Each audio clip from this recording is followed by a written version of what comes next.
La Rochelle sortait d'une défaite à Agen et d'un succès probant devant son public contre Toulouse, au moment de défier Toulon sur une série notamment de 2 succès contre Oyonnax et Brive, dans un stade qui, comme souvent, avait fait le plein, une grosse ambiance sous le soleil en Charente-Maritime pour un duel qui s'annonçait assez équilibré, La Rochelle n'ayant perdu qu'une fois cette saison devant son public. Début de match assez fermé, les duels sont engagés. Vermelaine vient buter sur la croix après un coup de pied par-dessus de Pélissier. La première pénalité qui permet justement au demi de mêlée toulonnais d'inscrire les premiers points, 3-0 pour le RCT. Une pénalité pourtant contre le vent qui souffle fort. January conduit le jeu rochelais, Holmes monte une chandelle et à la réception, Dylan Armitage se retrouve sous pression, il va garder le ballon au sol. Il sera sanctionné par Monsieur Rénal.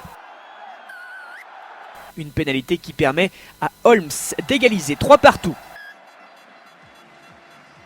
Et Jacques Delmas sait que ce match va être compliqué pour ses troupes qui dominent pourtant en mêlée. Grosse poussée du pack varois et nouvelle pénalité. Pélissier dans un silence de cathédrale redonne l'avantage à Toulon malgré l'angle. 6-3, ce sera le score à la pause. Le match manque quand même un petit peu de rythme, il y a beaucoup de fautes. Graham réalise le contre en touche, le ballon circule bien.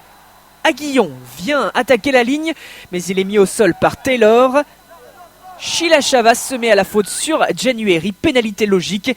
Et Holmes égalise 6 partout, véritable chassé-croisé entre Rochelais et Toulonnais qui se rendent coup pour coup. Patrice Colazo motive ses troupes à l'image de Maxime Go, car son équipe souffre en mêlée. Holmes a redonné l'avantage à La Rochelle d'une pénalité, mais les Toulonnais répondent.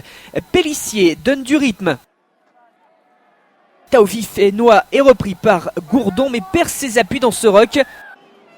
Nouvelle pénalité, le buteur varois remet une nouvelle fois les 2 équipes à égalité.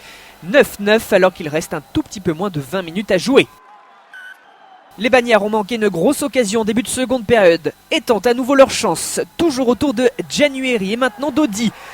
Des avants aussi qui mettent l'équipe dans le bon sens sur le chemin de l'embut. Pourtant le ballon est dans les mains d'un 3/4. Pierre Aguillon, il a le soutien de Go et termine derrière la ligne. Le premier essai du match qui vient faire chavirer Marcel de Flandre. Les Rochelais sont plus entreprenants dans cette seconde période à l'image de January dans les bons coups. Ou encore d'Amossa pour cette charge. Mais c'est bien Aguillon qui vient conclure. Holmes transforme et passe une autre pénalité, 19-9. Toulon n'a même pas le bonus défensif, on est après la sirène. Belle séquence des Varois de plus de 2 minutes. On fixe la défense dans l'axe, on temporise. Smith ouvre une brèche. Pélissier, Michalak pour la sauter sur Mitchell qui remet intérieur à Taylor. Qui conclut sans opposition et arrache le bonus défensif pour le RCT à l'ultime seconde. La sautée de Michalak. Puis la remise inté de Mitchell trompe le Rochelais Lacroix. Une jolie séquence. Un essai donc après la sirène. La Rochelle s'impose tout de même face à Toulon devant son public 19-14. Toulon qui repart avec un point mais perd la première place du top 14.